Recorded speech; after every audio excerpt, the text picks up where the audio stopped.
ನಾಳೆ ಸಾರಿಗೆ ಮುಷ್ಕರ ಮುಂದೂಡಿಕೆ ಇಲ್ಲ. ಸಾರಿಗೆ ಬಸ್ಗಳು ಬಂದ್ ಆಗ್ತಾ ಇದ್ದಾವೆ. ನಾಳೆ ಬೆಳಗ್ಗೆ 6 ಗಂಟೆಯಿಂದ ಸಾರಿಗೆ ಮುಷ್ಕರ ಆರಂಭ ಆಗ್ತಾ ಇದೆ.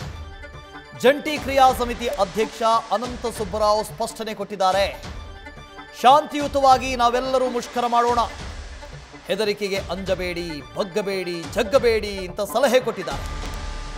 ಅನಂತ ಸುಬ್ಬರಾವ್ ಅವರು ಮಾತಾಡ್ತಾ ಇದ್ರು, ಈಗಲೂ ಮಾತಾಡ್ತಾ ಇದ್ದಾರೆ. ಹೇಳಿದ್ರು ನಾಳೆ ಮುಷ್ಕರ ಇದ್ದೇ ಇದೆ, ಮುಷ್ಕರ ಮುಂದೂಡಿಕೆ ಇಲ್ಲ. ಸೊ ಈ ಬಗ್ಗೆ ಅನಂತ ಸುಬ್ಬರಾವ್ ಅವರು ಮಾತಾಡ್ತಾ ಇದ್ದಾರೆ, ಕೇಳಿ.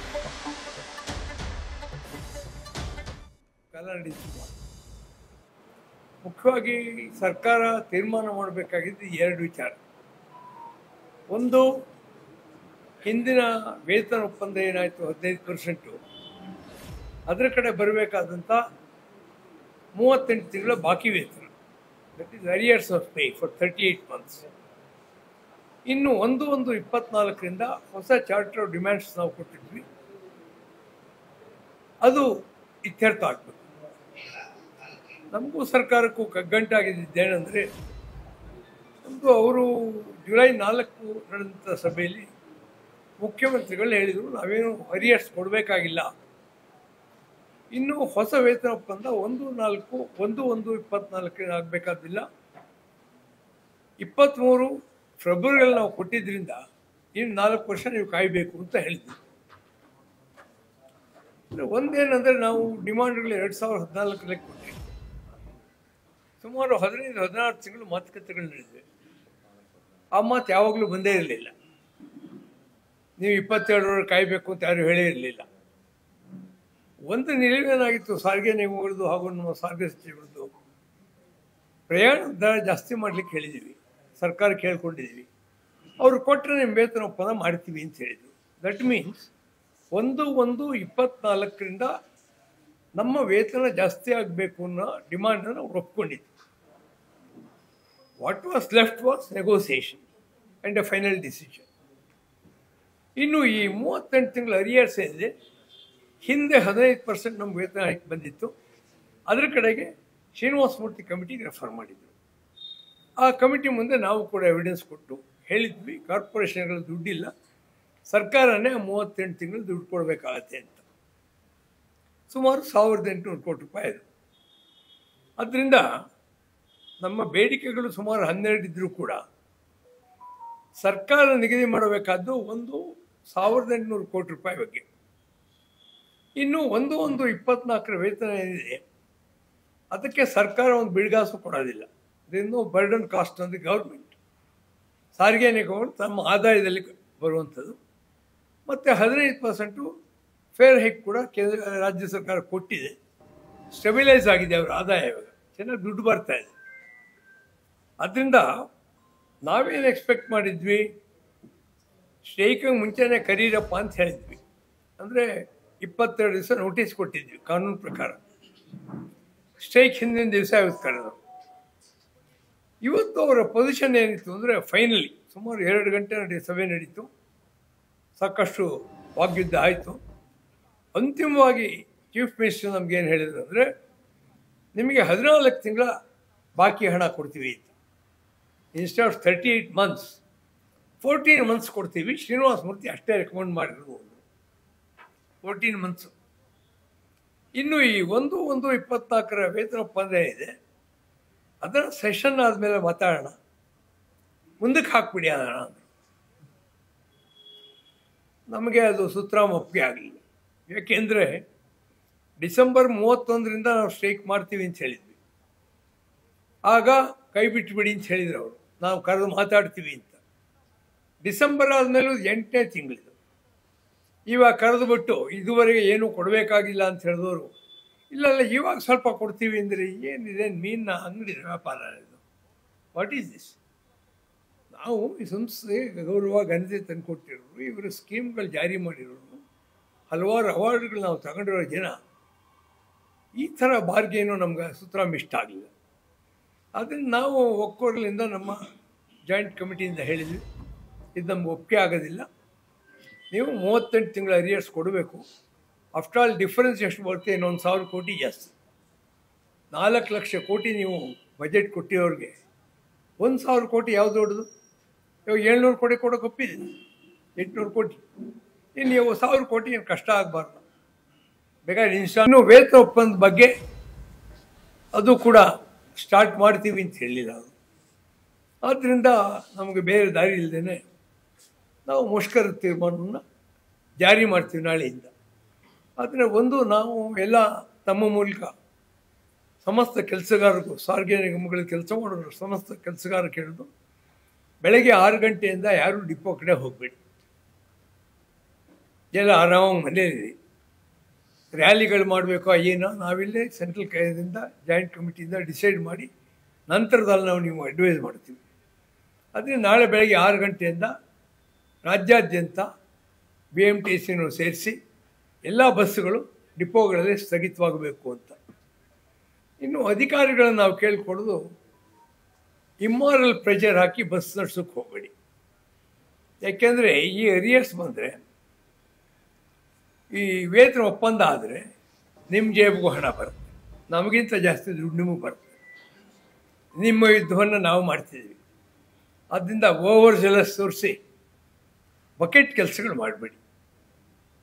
ಯಾಕೆಂದರೆ ನಮ್ಮ ಕೆಟ್ಟ ಅನುಭವಗಳ ಹಿಂದೆ ಇದೆ. ಈ ಬಾರಿ ಹಾಗೆಲ್ಲ ಯಾರೂ ಮಾಡಬೇಡಿ, ನಮಗೆ ಸಹಕಾರ ಕೊಡಿ. ಮತ್ತು ಬೇರೆ ಯಾವ ಯೂನಿಯನ್ಗಳು ನಮ್ಮ ಜೊತೆ ಸೇರಿಲ್ವೋ ಅವ್ರಿಗೆ ನಾವು ಕೇಳ್ಕೊಂಡು ಭಾಳ ಕನಿಷ್ಠವಾದ ಬೇಡಿಕೆಗಳನ್ನ ಹಾಕಿದ್ದೀವಿ. ಇದನ್ನೇ ಸರ್ಕಾರ ಒಪ್ಪಿಲ್ಲ. ಆದ್ದರಿಂದ ನಾವು ಸ್ಟ್ರೈಕ್ ಮಾಡೋ ಸಂದರ್ಭದಲ್ಲಿ ಬಸ್ ನಡೆಸ್ತೀವಿ ಅಂತ ಯಾರು ಬರಬೇಡಿ. ನೀವು ನಮಗೆ ಸಹಕಾರ ಕೊಡಿ. ಅಧಿಕಾರಿಗಳಿಗೆ, ಅಡ್ಮಿನಿಸ್ಟ್ರೇಷನ್ ಸ್ಟಾಫ್ಗೆ ಎಲ್ರಿಗೂ ನಾವು ಅಪೀಲ್ ಮಾಡೋದು, ಈ ಸ್ಟ್ರೈಕ್ ಯಶಸ್ವಿ ಆಗಲಿ, ನಮ್ಮ ಬೇಡಿಕೆಗಳನ್ನ ಪಡೆಯೋಣ, ಇನ್ನೂ ಶಾಂತಿಯುತವಾಗಿರಲಿ. ಎಲ್ಲೂ ಯಾವುದೇ ಗಲಾಟೆಗಳು ಮಾಡೋಕ್ಕೆ ಹೋಗ್ಬಿಡಿ. ಸ್ಟ್ರೈಕು ಶಾಂತಿಯುತವಾಗಿರಬೇಕು. ನಾವು ಜಂಟಿ ಸಮಿತಿ ಜೊತೆ ಸರ್ಕಾರ ಚರ್ಚೆ ಮಾಡಿ ಒಪ್ಪಂದ ಆಗುವವರೆಗೂ ಕೂಡ ಈ ಮುಷ್ಕರ ಮುಂದುವರಿಬೇಕು. ಯಾವುದೇ ಹೆದರಿಕೆಗಳು ನಿಮ್ಗೆ ಹಾಕಿದರೂ ಕೂಡ ಆ ಹೆದರಿಕೆಗೆ ಬಗ್ಗಬೇಡಿ, ಅಂಜಬೇಡಿ, ಅಳಕಬೇಡಿ, ಶಾಂತಿಯುತವಾಗಿ ಮುಷ್ಕರ ಮಾಡಿ ಅಂಥೇಳಿ ನಾನು ಕರೆ ಕೊಟ್ಟು ನೋಡಿ ಯಾವೆಲ್ಲ ಮಾಡಿರೋದು 1/1/20 ಜಾರಿಗೆ ಬಂದಿದೆ ಅಂತ ಅದರಲ್ಲೇ ಇದೆ. ನಾವು ಕೊಟ್ಟಿವಿ ಅದನ್ನು. ಅಂದರೆ ಯಾವ ಮಟ್ಟಿಗೆ ಹೈಯೆಸ್ಟ್ ಲೆವೆಲ್ ರಾಂಗ್ ಬ್ರೀಫಿಂಗ್ ಆಗುತ್ತೆ. Finance department, transport department completely chief ಮಿನಿಸ್ಟರ್ಗೆ ಮಿಸ್ಲೀಡ್ ಮಾಡಿ ನಾವು ಜಾರಿ ಫಾರ್ಚುನೇಟ್ಲಿ ಎಲ್ಲ ಹೇಳಿದ ನಂತರ ಡಾಕ್ಯುಮೆಂಟ್ ತೋರಿಸಿದ ನಂತರ CM realised that he has been misled. ತಕ್ಷಣ ಅವ್ರು ಕರೆಕ್ಷನ್ ಹಾಕ್ಬೋದಾಗಿತ್ತು. ಅವ್ರು ಯಾರು ಹೇಳಿದ್ರೆ ಅವ್ರು ಸಸ್ಪೆಂಡ್ ಮಾಡಬೇಕಾಯ್ತು, ರಾಂಗ್ ಬ್ರೀಫಿಂಗ್ ಮಾಡಿದವ್ರನ್ನ. ನಾವು ತಗೊಂಡ್ಬಿಟ್ಟಿದ್ವಿ. ಇನ್ಕ್ರಿಮೆಂಟ್ಸ್ ಡಬಲ್ ಆಗಿದೆ, 140 ಇರೋದು 280 ಆಗಿದೆ, 280 ಆಗಿದೆ, ಆಲ್ಮೋಸ್ಟ್ ಡಬಲ್. 1/1/20 ಮೇರೆಗೆ ಹೊಸ ವೇತನ ಶ್ರೇಣಿ ಬಂದಿದೆ ಗೌರ್ಮೆಂಟ್ ಆರ್ಡರ್.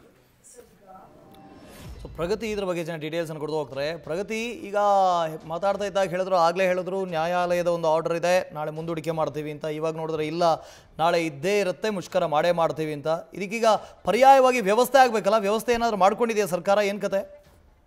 ಖಂಡಿತ ವಾಸುದೇವ್, ಸರ್ಕಾರ ಪರ್ಯಾಯವಾಗಿ ಎಲ್ಲ ರೀತಿಯಾದಂತಹ ವ್ಯವಸ್ಥೆಯನ್ನು ಕೂಡ ಕಳೆದ 3 ದಿನಗಳಿಂದಲೂ ಕೂಡ ನಿರಂತರವಾಗಿ ಮಾಡ್ತಾ ಇದೆ. ಒಂದೊಮ್ಮೆ ಇವರೇನಾದ್ರೂ ಪ್ರತಿಭಟನೆ ಅಥವಾ ಮುಷ್ಕರವನ್ನ ಕೈ ಬಿಡದಿದ್ರೆ ಜನಕ್ಕೆ ಯಾವ ರೀತಿಯಾಗಿ ಸಮಸ್ಯೆ ಆಗದೆ ರೀತಿಯಲ್ಲಿ ಏನೋ ಒಂದಷ್ಟು ಎಚ್ಚರಿಕಾ ಕ್ರಮವನ್ನು ತಗೊಳ್ಬೇಕು, ಆ ಕ್ರಮವನ್ನು ತಗೊಂಡಿದೆ. ಅಂದ್ರೆ ಈಗ ಆಲ್ರೆಡಿ ಬೆಂಗಳೂರು ಸಿಟಿಯಲ್ಲಿ ಓಡಾಟವನ್ನು ನಡೆಸೋದಕ್ಕೆ 4,000 ಖಾಸಗಿ ಬಸ್ಗಳನ್ನ ಮೊದಲ ಹಂತವಾಗಿ ನಾಳೆ ರಸ್ತೆಗೆ ಇಳಿಸುವುದಕ್ಕೆ ಸರ್ಕಾರ ಸೂಚನೆಯನ್ನ ಕೊಟ್ಟಿದೆ. ನಾಡಿದ್ದಿನಿಂದ ಇದರ ಸಂಖ್ಯೆ ಅನ್ನುವಂಥದ್ದು ಹೆಚ್ಚಾಗ್ತಾ ಹೋಗುತ್ತೆ. ನಾಳೆ 4,000, ನಾಡಿದ್ದು ಅಗತ್ಯವಿದ್ರೆ ಅದರ ಪ್ರಮಾಣ ಹೆಚ್ಚಾಗ್ತಾ ಹೋಗುತ್ತೆ. ಸೊ ಈ ಹಿನ್ನೆಲೆಯಲ್ಲಿ ಒಂದಷ್ಟು ಪ್ಲಾನ್ಸ್ ಗಳನ್ನು ಕೂಡ ಮಾಡ್ಕೊಂಡಿದೆ. ಜೊತೆಗೆ ಖಾಸಗಿಯವರ ಜೊತೆಗೂ ಕೂಡ ಮಾತುಕತೆ ಆಗಿದೆ. ಮ್ಯಾಕ್ಸಿ ಕ್ಯಾಬ್ಗಳಾಗ್ಲಿ ಅಥವಾ ಒಂದಷ್ಟು ವೆಹಿಕಲ್ಸ್ ಗಳನ್ನ ನೀವು ಬಿಡಬೇಕಾಗುತ್ತೆ ರಸ್ತೆಗೆ ಅನ್ನುವಂತಹ ಮಾತನ್ನು ಕೂಡ ಆಡಿದ್ದಾರೆ. ಜೊತೆಗೆ ಅವರಿಗೆ ಸ್ಪೆಷಲ್ ಪರ್ಮಿಷನ್ ಅನ್ನು ಕೂಡ ಕೊಡ್ತಾರೆ. 15 ದಿನಗಳ ಮಟ್ಟಿಗೆ ಅವರಿಗೊಂದು ಸ್ಪೆಷಲ್ ಪರ್ಮಿಟ್ ಅನ್ನು ಕೊಟ್ಟು ಸಿಟಿಯ ಒಳಗಡೆ ಕೂಡ ಓಡಾಡೋದಕ್ಕೆ ಅವರಿಗೆ ಅವಕಾಶ ಇದೆ. ಬಟ್ ಇಲ್ಲಿ ಇವರ ಪರ್ಯಾಯ ವ್ಯವಸ್ಥೆ ಜನಕ್ಕೆ ಎಷ್ಟು ಅನುಕೂಲ ಆಗುತ್ತೆ ಅನ್ನುವಂಥದ್ದು ಮ್ಯಾಟರ್ ಆಗುತ್ತೆ. ಯಾಕಂದ್ರೆ ನಿಮಗೆ ಸಾರಿಗೆ ನಮ್ಮ ಸರ್ಕಾರದ BMTC KSRTC ಬಸ್ಗೂ ಜೊತೆಗೆ ಖಾಸಗಿ ಬಸ್ಗೂ ತುಂಬಾ ವ್ಯತ್ಯಾಸ ಇದೆ. ನಾವೀಗ ಆಲ್ರೆಡಿ ಶಕ್ತಿ ಯೋಜನೆಯಲ್ಲಿ ತುಂಬಾ ಜನ ಮಹಿಳೆಯರು ಓಡಾಟವನ್ನ ನಡೆಸ್ತಾ ಇದ್ದಾರೆ. ದಿಢೀರ್ ಅಂತ ಹೋಗ್ಬಿಟ್ಟು ನೀವು ಪ್ರೈವೇಟ್ ಬಸ್ ಅಲ್ಲಿ ಒಂದು 15 ದಿನ ಓಡಾಟ ಮಾಡಿ ಅಂತ ಹೇಳಿದ್ರೆ ಬಹುತೇಕರಿಗೆ ಅದು ಹೊರೆ ಆಗುತ್ತೆ. ಯಾಕಂದ್ರೆ ಬೆಂಗಳೂರಿನಲ್ಲೇ ತಗೊಂಡ್ರೆ 2 ಗಂಟೆಗಳ ಕಾಲ ಟ್ರಾವೆಲ್ ಮಾಡುವವರೆಲ್ಲ ಇದ್ದಾರೆ. ಅವರೆಲ್ಲರೂ ಕೂಡ BMTC ಬಸ್ ಅನ್ನ ನಂಬ್ಕೊಂಡೇ ಇರುವಂತದ್ದು. ಜೊತೆಗೆ BMTC ಫ್ರೀ ಅನ್ನುವಂತಹ ಕಾರಣಕ್ಕೆ ಬಹುತೇಕರು ಒಂದಷ್ಟು ದೂರ ಟ್ರಾವೆಲ್ ಮಾಡುವವರು ಇದ್ದಾರೆ. ಅವರೆಲ್ಲರೂ ಈಗ ನಾಳೆಯಿಂದ ದುಡ್ಡು ಕೊಟ್ಟು ಓಡಾಟವನ್ನ ನಡೆಸಬೇಕು ಅಂತ ಹೇಳಿದ್ರೆ ಅವರೆಲ್ಲರಿಗೂ ಕೂಡ ಸಮಸ್ಯೆನೆ. ಸೊ ಹಾಗಾಗಿ ಸರ್ಕಾರಕ್ಕೆ ಅವರೆಲ್ಲರೂ ಕೂಡ ಇವರ ಬೇಡಿಕೆ ಈಡೇರಿಕೆ ಮಾಡಿ ಅನ್ನುವಂತಹ ಮನವಿಯನ್ನ ಮಾಡಿಕೊಂಡ್ರು. ಆದ್ರೆ ಸರ್ಕಾರ ಬೇಡಿಕೆ ಈಡೇರಿಕೆ ಮಾಡುವಂತಹ ಪರಿಸ್ಥಿತಿಯಲ್ಲಿ ಇಲ್ಲ ಅನ್ನುವಂಥದ್ದನ್ನ ಸ್ಪಷ್ಟವಾಗಿ ತಿಳಿಸಿದೆ. 38 ತಿಂಗಳ ಅರಿಯರ್ಸ್ ಅನ್ನ ಕೊಡಬೇಕು ಅನ್ನುವಂಥದ್ದು ಈ ನೌಕರರ ಸಂಘದ ಬೇಡಿಕೆ ಆಗಿತ್ತು. ಆದ್ರೆ 38 ತಿಂಗಳ ಅರಿಯರ್ಸ್ ಅನ್ನ ಕೊಡೋದಕ್ಕೆ ಸಾಧ್ಯ ಇಲ್ಲ ಅನ್ನುವಂಥದ್ದೇ ಸರ್ಕಾರದ ಸ್ಪಷ್ಟ ನಿಲುವಾಗಿರುವಂತದ್ದು ವಾಸುದೇವ್. ಹಾಗಾಗಿ ನಾಳೆ ಮುಷ್ಕರ ಮಾಡಿಯೇ ಮಾಡ್ತೀವಿ ಅನ್ನುವಂಥದ್ದು ಈ ಜಂಟಿ ಕ್ರಿಯಾ ಸಮಿತಿ ಅಧ್ಯಕ್ಷ ಆಗಿರುವಂತಹ ಅನಂತ ಸುಬ್ಬುರಾವ್ ಅವರು ಘೋಷಣೆ ಮಾಡಿದ್ದಾರೆ. ಅಂದ್ರೆ ಆದೇಶ ಪ್ರತಿ ಇನ್ನು ನನ್ನ ಕೈಗೆ ಸಿಕ್ಕಿಲ್ಲ. ಸೊ ಹಾಗಾಗಿ ನಾನು ಮುಷ್ಕರವನ್ನ ಮಾಡೇ ಮಾಡ್ತೀವಿ. ಬೆಳಿಗ್ಗೆ 6 ಗಂಟೆಯಿಂದ ಮುಷ್ಕರ ಇರುತ್ತೆ, ರಾಜ್ಯಾದ್ಯಂತ ಮುಷ್ಕರ ಇದ್ದೇ ಇರುತ್ತೆ ಅನ್ನುವಂತಹ ವಿಚಾರವನ್ನ ಸ್ಪಷ್ಟಪಡಿಸಿರುವಂತದ್ದು ವಾಸುದೇವ್. ಅಲ್ಲ ಪ್ರಗತಿ, ಇಲ್ಲಿ ಒಂದು ದಿನ ಆಗಿದ್ದಿದ್ರೆ ಓಕೆ, ಏನೋ ಒಂದು ಅಡ್ಜಸ್ಟ್ ಮಾಡ್ಕೊಂಡು ಹೋಗ್ಬೋದು ಅಂತ ಅನ್ಕೊಳ್ಳೋಣ, ಪರ್ಯಾಯ ವ್ಯವಸ್ಥೆ ಕ್ಲಿಕ್ ಆಗ್ಬೋದು. ಆದರೆ ಇವರು ಅನಿರ್ದಿಷ್ಟಾವಧಿ ಅಂತ ಹೇಳ್ತಾ ಇದ್ದಾರೆ. ಸೊ ಈಗ KSRTCಗೆ BMTCಗೆ ಒಂದಷ್ಟು ಜನ ಈ ಹಿಂದೆ ಸರ್ಕಾರದ ಯೋಜನೆಗಳೇನಿದ್ದಾವೆ, ಶಕ್ತಿ ಯೋಜನೆಯೂ ಆಗಿರ್ಬೋದು, ಅದರಲ್ಲೆಲ್ಲ ಎನ್ರೋಲ್ ಆಗಿದ್ದಾರೆ. ಅವ್ರಿಗೂ ನಾಳೆಯಿಂದ ಫೆಸಿಲಿಟೀಸ್ ಇಲ್ಲ. ಪಾಪ ಅವ್ರು ಏನು ಮಾಡ್ತಾರೆ? ಕರೆಕ್ಟ್ ವಾಸುದೇವ್, ಅದೇ ನಾನು ಹೇಳ್ತಾ ಇರುವಂತದ್ದು. ಅಂದ್ರೆ ತುಂಬಾ ಜನ ಬಡವರು ಇರ್ತಾರೆ, ಬಹುತೇಕ ಕಡೆ ಟ್ರಾವೆಲ್ ಮಾಡ್ತಾ ಇರ್ತಾರೆ. ಅವರೆಲ್ಲ ಶಕ್ತಿ ಯೋಜನೆಯನ್ನ ನಂಬ್ಕೊಂಡೇ ಬಸ್ಗಳಲ್ಲಿ ಟ್ರಾವೆಲ್ ಮಾಡ್ತಾ ಇರ್ತಾರೆ. ಅಂತವ್ರ ಕತೆ ಏನು ಅನ್ನುವಂತಹ ಪ್ರಶ್ನೆ ಕೂಡ ಹುಟ್ಟುತ್ತೆ. ಮತ್ತೆ ಪರ್ಯಾಯ ವ್ಯವಸ್ಥೆ ಎಲ್ಲಿವರೆಗೂ ಇವರು ಒದಗಿಸೋಕ್ ಸಾಧ್ಯ? 15 ದಿನಗಳ ಕಾಲ ಒದಗಿಸಬೇಕು ಅಂದ್ರೆ ಸರ್ಕಾರದ ಮೇಲೂ ಕೂಡ ಅದೇ ಹೊರೆ ಮತ್ತೆ ಬೀಳುತ್ತೆ. ಅಂದ್ರೆ ನೀವು ಖಾಸಗಿಯವರೆಗೂ ಅವ್ರೇನ್ ಬಂದು ಫ್ರೀ ಆಗಿ ಬಸ್ ಅನ್ನ ಓಡಿಸಲ್ಲ, ಅವರಿಗೂ ಕೂಡ ನೀವು ದುಡ್ಡು ಕೊಡ್ಲೇಬೇಕು. ಆ ದರವನ್ನ ಎಷ್ಟು ಫಿಕ್ಸ್ ಮಾಡ್ತೀರಾ ಅದು ಕೂಡ ಸಭೆ ಆಗ್ಬೇಕು. ಅಧಿಕಾರಿಗಳ ಹಂತದಲ್ಲಿ ಇನ್ನೂ ಕೂಡ ಸಭೆ ಆಗ್ತಾ ಇದೆ. ಎಷ್ಟು ಟಿಕೆಟ್ ಪ್ರೈಸ್ ಇರಬೇಕು ಅದೆಲ್ಲವೂ ಕೂಡ ಇನ್ನೂ ಸಭೆ ಆಗ್ತಾ ಇದೆ. ಸಭೆ ಆದ್ಮೇಲೆ ಇವ್ರು ಎಷ್ಟು ಇಡ್ತಾರೆ, ಅದ್ರ ಮೇಲೆ ಸರ್ಕಾರಕ್ಕೆ ಎಷ್ಟು ಹೊರೆ ಆಗುತ್ತೆ, ಆ ಎಲ್ಲ ವಿಚಾರಗಳು ಕೂಡ ಗೊತ್ತಾಗ್ತಾ ಹೋಗುತ್ತೆ.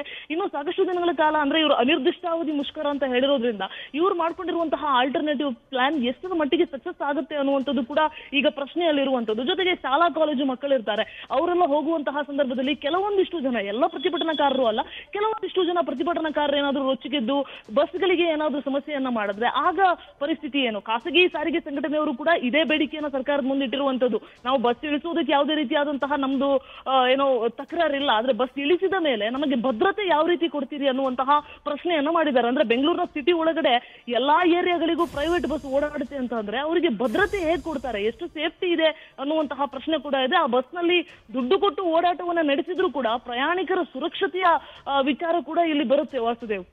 Okay, thank you Pragati. News First ನಿರ್ಭೀತಿಯಿಂದ ನಿಮ್ಮ ಪರವಾಗಿ.